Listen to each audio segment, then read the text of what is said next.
E aí, tudo bem? Meu nome é Lucas e hoje eu quero conversar um pouquinho com vocês sobre posicionamento de câmera. Bom, e aí, mais uma vez, deixando bem claro que a fotografia de um filme, ela serve principalmente para a gente acentuar a história, né? Para a gente reforçar o que a história quer mostrar para o nosso espectador. Então, o posicionamento de câmera, ele não é diferente, tá? Existem alguns tipos bem clichês que eu vou comentar com vocês e que são super legais da gente saber. E é um brindezinho aqui no começo para vocês, principalmente para você que é ator ou então que fica na frente das câmeras, né? Quando você vai fazer alguma produção, é preciso que você entenda se ela é ficcional ou se ela se trata da realidade. Isso porque se a tua obra, a história que tu quer contar, ela for uma coisa mais documental, né, uma coisa de fato real, você vai aplicar movimentos e estéticas mais documentais, né? Então uma coisa mais câmera na mão, é uma coisa de acompanhamento ali, dentro da história que está acontecendo, né? Porque você quer de fato mostrar o que está acontecendo. Já a ficcional tem uma sutilezinha ali, né? A gente brinca mais com os enquadramentos, deixa coisas mais trabalhosas. E aí, eu tô falando isso porque os nossos olhares, eles contam muito, né? Então, uma coisa ficcional, uma obra ficcional, a gente tem uma regrinha, né? Que eu sempre gosto de falar que é uma orientação, que é nunca olhar para a lente, né? Nunca olhar para a lente da câmera, para o olho do nosso espectador. Isso porque quando a gente olha para a lente da câmera, a gente está fazendo uma quebra da quarta parede. Quem estuda teatro entende muito bem o que isso significa. E se não for a tua intenção, essa besteirinha pode passar e estragar um pouco o teu filme, né? Porque uma história ficcional, ela tende a mostrar os fatos, os acontecimentos, como se você fosse uma pessoa à parte daquela situação, sabe? Como se você não fizesse parte da história. Então, todos os movimentos de câmera, todos os posicionamentos de câmera, eles têm que ser voltados para que você simplesmente veja o que está acontecendo e que o personagem ele não interaja com você, ou seja, não olhe nos seus olhos. E aí, para fazer isso é super tranquilo, é só você quebrar a linha da sua lente, né? Então, por exemplo, se eu precisar olhar aqui, eu não vou fazer esse movimento e olhar para vocês. Não, eu vou olhar um pouquinho mais para baixo, então um pouquinho mais para cima, para que a gente não quebre a quarta parede, né? Mas chega de enrolação, agora vou usar a minha TechPix, que é o meu xodó. Ela tem uma estética e uma textura super interessante, é uma coisa super nostálgica e muito provavelmente eu vou começar a usar ela em algumas produções. O primeiro posicionamento de câmera que eu quero mostrar e apresentar para vocês é o lateral, né? Então é quando você pega o personagem de fato na lateral, né? Então você pega esse recorte dele. Lembrando, gente, isso daqui é só para melhorar a comunicação dentro do set, né? Então, o teu diretor de fotografia, a pessoa responsável pelos enquadramentos, ela precisa ter um ótimo diálogo com o operador de câmera para que as coisas aconteçam de forma mais rápida. Em vez de você falar para a pessoa que quer que pegue ela de perfil ou de lado, você fala que você precisa de um plano lateral do personagem. E aí o teu operador já vai entender que é para você fazer um plano nesse sentido. O segundo posicionamento de câmera é o frontal, que é esse que eu uso, né? Esse que é o mais usado por jornalistas, por youtubers. Geralmente ele é usado com travelings, né? Então eu já comentei sobre o que são travelings aqui num vídeo antigo, então se você não sabe, dá uma olhadinha, porque é interessante você saber. Todos esses vídeos, eles são complementares, né? É sempre para a gente enriquecer as nossas produções. E o posicionamento frontal é super tranquilo de se fazer, é só você ficar de frente para a tua câmera. Mas ele tem um peguinha aí, na verdade não é um peguinha, é uma coisa interessante, porque esse frontal ele tem a ver com o teu front aqui, né? Essa parte da frente.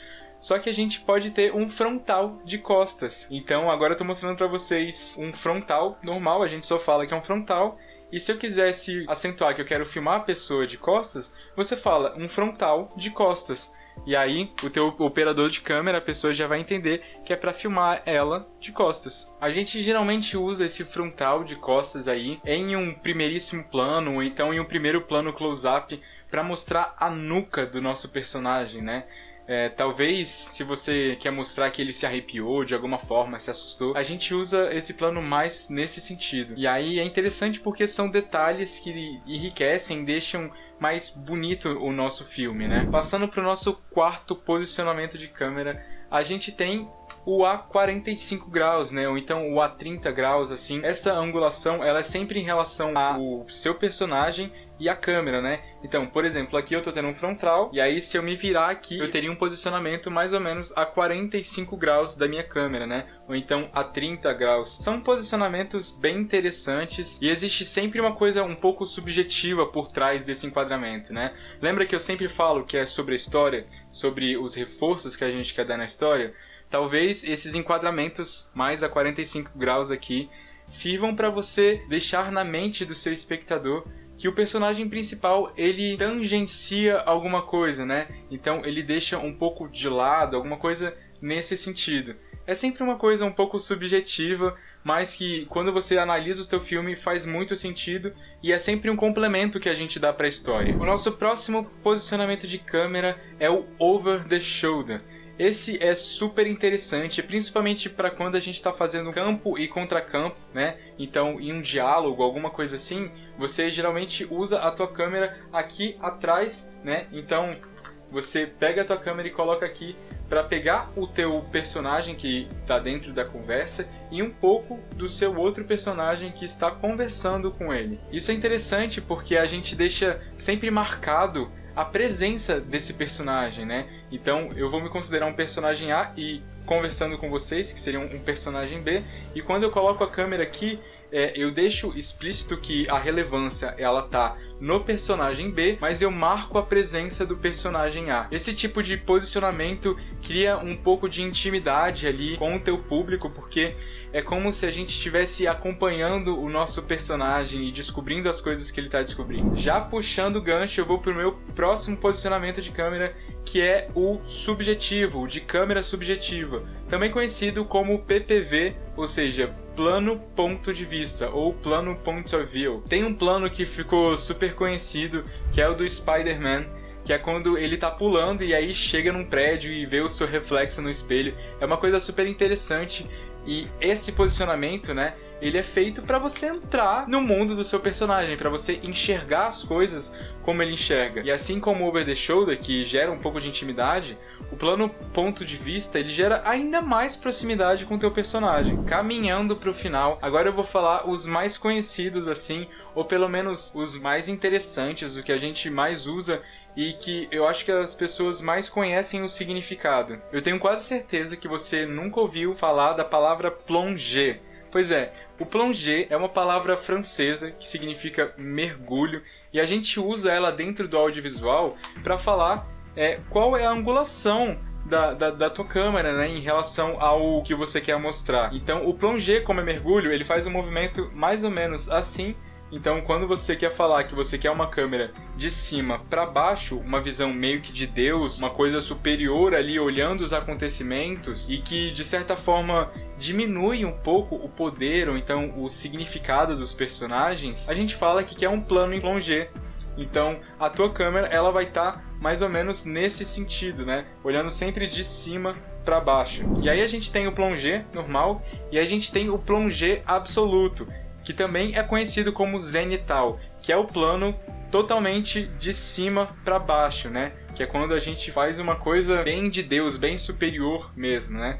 Esse tipo de plano é super bonito, tem uma estética super interessante, principalmente para quando você quer mostrar alguma escada, tipo uma cena de perseguição ali, e aí você vai girando a tua câmera e descendo. Putz, é uma coisa super interessante. E aí, como a gente tem o plonger, ou então um plonger absoluto, né, que é o zenital, a gente também tem o contra-plonger, que é um movimento de baixo para cima, né, que a gente faz uma coisa mais ou menos nesse sentido. Esse tipo de posicionamento, ele serve para você enaltecer o seu personagem. Então, a maioria das cenas gravadas do Super-Homem, né, são gravadas de baixo para cima, porque você tende a ver o personagem como uma pessoa superior, então você empodera ele e é super interessante. Ele é usado para acentuar o poder de personagens marcantes, né? Então geralmente pessoas com perfil político, ou então super-heróis, são gravados nesse sentido. E aí, como existe o contra-plongé, tem um último, né, que seria o contra-zenital, né? O contra-zenital, ele não é tão conhecido, o que a gente mais fala é contra-plongé absoluto, que é uma imagem gravada literalmente de baixo para cima, né, sem angulação. Lembrando que tudo isso daqui tem um teor super estético e a ideia é você sempre reforçar os pontos da sua história, né? Então, cada enquadramento, cada posicionamento, ele tem um porquê atrás. Tudo é muito pensado. E é sempre pela história, né, gente? É sempre para você contar da melhor forma a sua história. Então foi isso. Espero ter te ajudado de alguma forma. E eu te vejo num próximo vídeo, viu? Até mais!